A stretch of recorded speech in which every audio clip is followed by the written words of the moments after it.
Recording has started. Good afternoon. What we're looking at today is a follow-on from the work I got you guys to start doing yourselves on Friday's class, which was having a look at the formula that you can see here. And this formula is what's known as the first principles formula. What we are going to be doing in this next chunk of unit is we're going to be looking at the gradient of curved lines, or basically the gradient of anything that is non-linear. Because as you notice from chapter 16, sometimes when we model the gradient of things, it's constantly changing. It's not one consistent line. All right, if it was a consistent line, then that would just be a linear function. Everything else has weird and wonderful gradients that constantly change. All right, that is where this comes in, because it allows us to define an equation for the gradient using the formula, and then take that formula to find the gradient at any point on any curved line. And from that, we can use that to solve problems such as finding minimum and maximum possible values for different structural things. All right.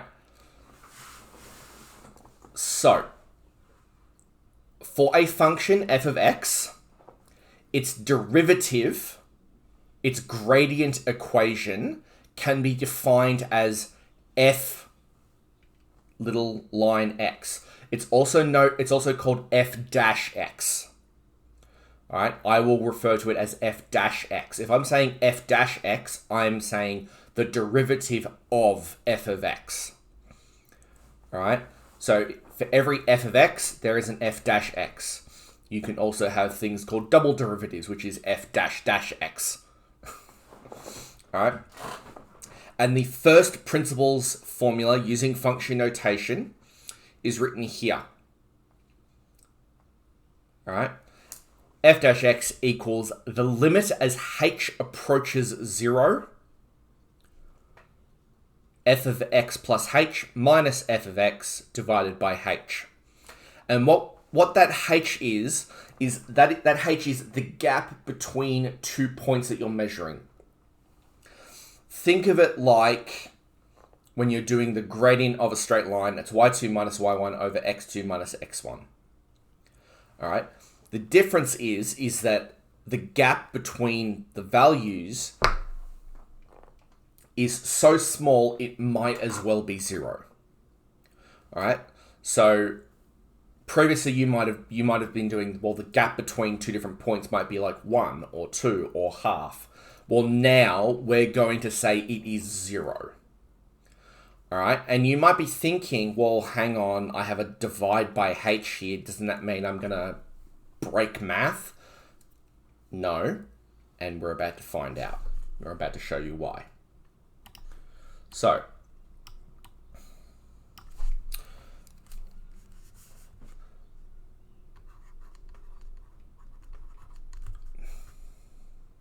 what I'm generally going to say is, instead of writing first principles, I'm just going to write capital F, capital P, first principles.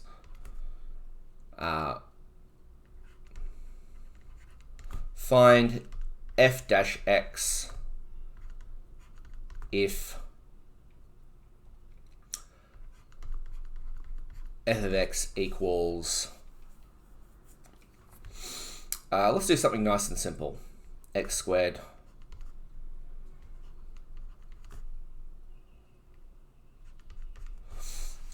plus 2x plus 1. All right, so now what I need to do is I now need to find f of x plus h. From there, I need to replace this x and this x with x plus h.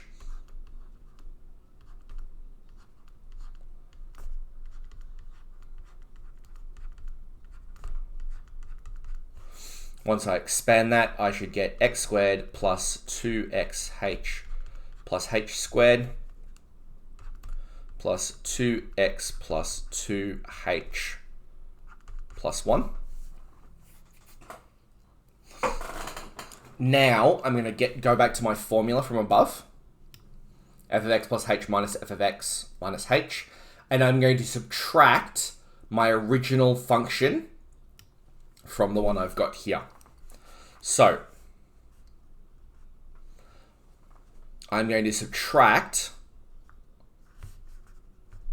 so that's x squared plus 2xh plus h squared plus 2x plus 2h plus 1 minus all of x squared plus 2x plus 1. And then just so that we remember, this is all being divided by h. Now, if I expand that little bracket where I've got the minus x squared plus 2x plus 1, well, it's actually minus x squared minus 2x minus 1.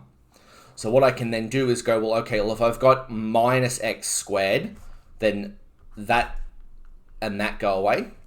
I have a 2x here minus plus 2x here, so they can go away. And then I have a 1 here minus a 1 here.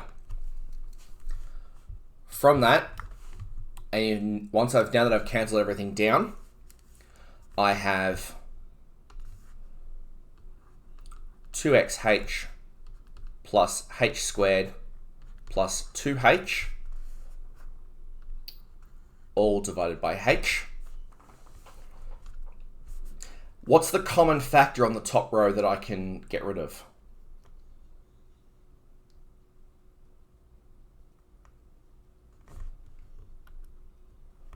What's the common factor that's on the top row of my writing that I've got going on here? What's in this term, and this term? Common factor. H. So what that means I can do is if I factor out h, put the h at the front, that means yes, one goes away from there, one goes away from there, and one goes away from there, and then that one goes away as well. Which means that's gone away, that's gone away, that's gone away, and that's gone away. So now what I'm left with is f dash x equals lim h approaches 0, 2x plus h plus 2.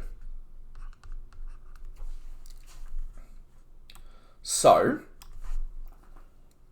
from here, now the divide by h has gone away.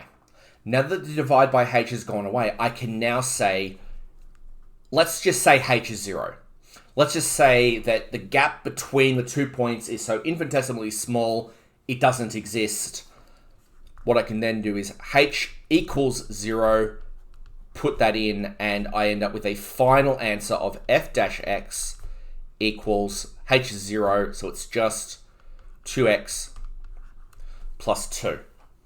That means that for my original equation of x squared plus 2x plus 1, the gradient at any point on that line can be expressed or can be calculated by using that function. So let's just visualize this for a moment. So x squared plus 2x plus 1.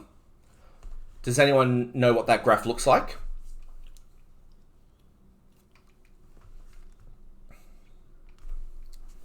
What does that graph look like? Well, let's bring up our handy Kaz to visualize that for us, because I'm sure you guys don't need to see any of my awful, awful drawing.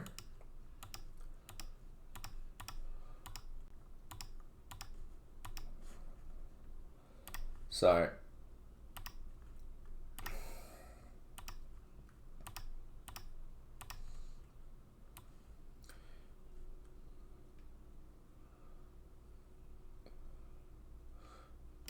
there is my Kaz.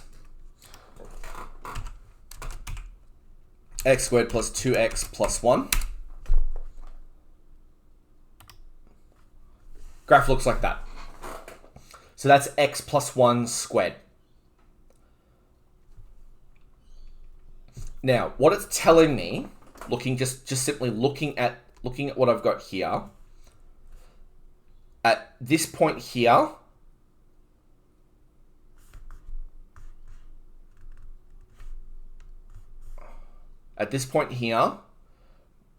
this gradient here would be a negative line, because that's negative. It's going down, down, down, down, down, down, down.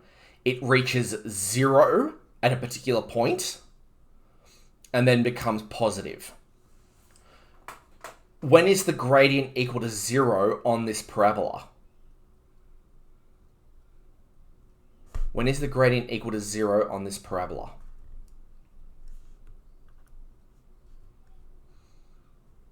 Where is the turning point, guys? Remember, the turning point is when the gradient equals 0. Where is the turning point on that graph?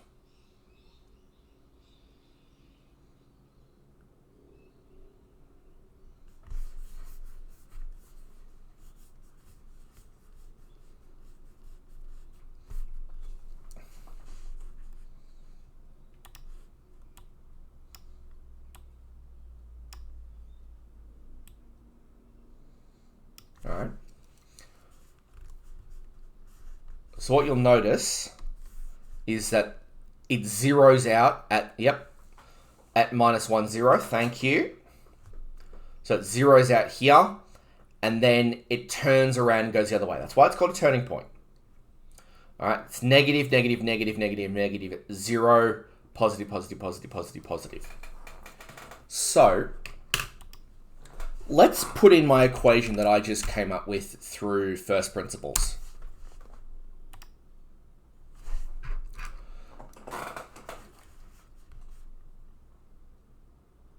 My gradient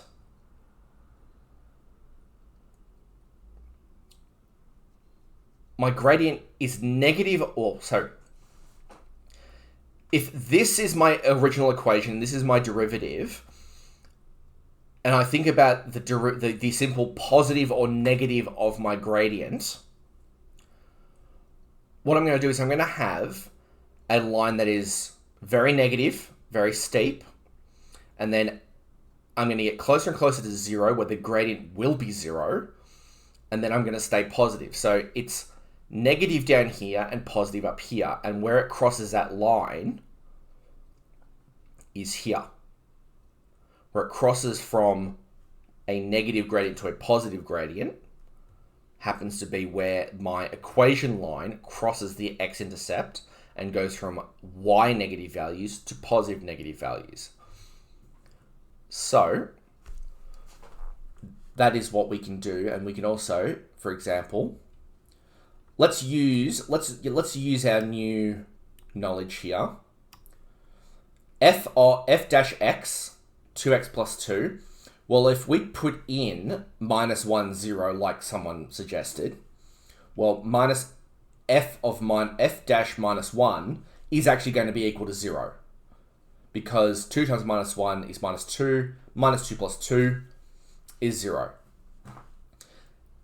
What I can do is I can follow along my red line.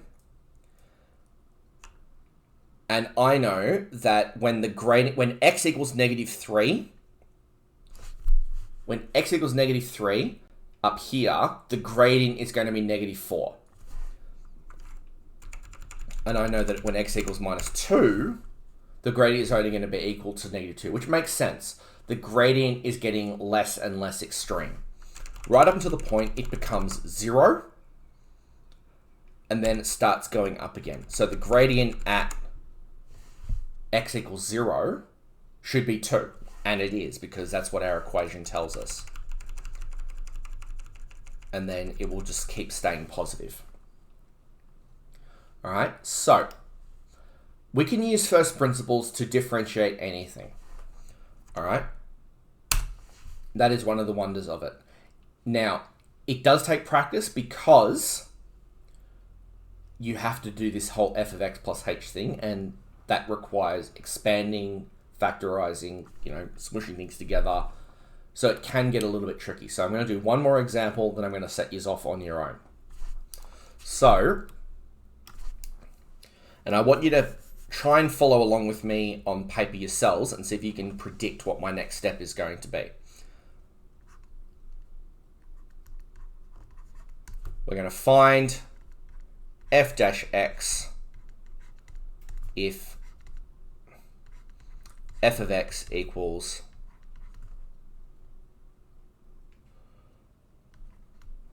let's do something nice and simple. X cubed. Find f dash x if f of x is x cubed. So first things first, we set up our template. F dash x equals lim as h approaches 0, f of x plus h minus f of x divided by h.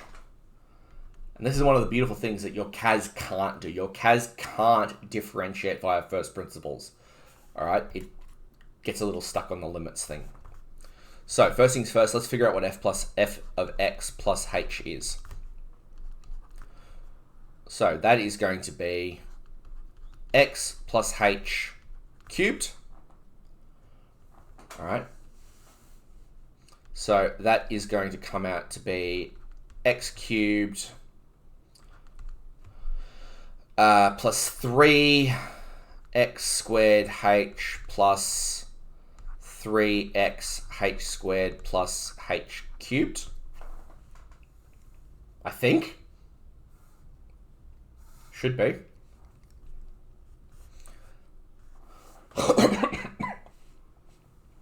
And then, so now I'm going to go up to here and write my formula here. So this is going to be x cubed plus 3x squared h plus 3x squared plus h cubed minus f of x. So that's minus of that. And again, all divided by h. From there, we cancel out what we need to, so that goes away, and then that goes away. And then I can, oh, hang on, I'm missing a h in there.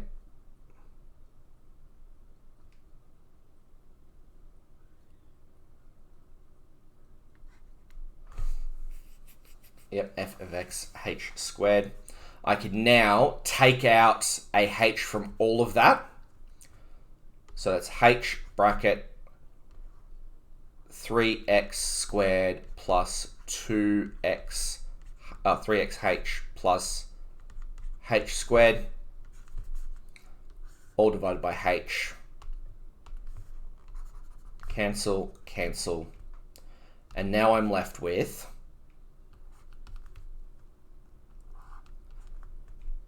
f dash x is equal to lim h approaches 0, 3x squared plus 3xh plus h squared. I make h equal to 0, and all of a sudden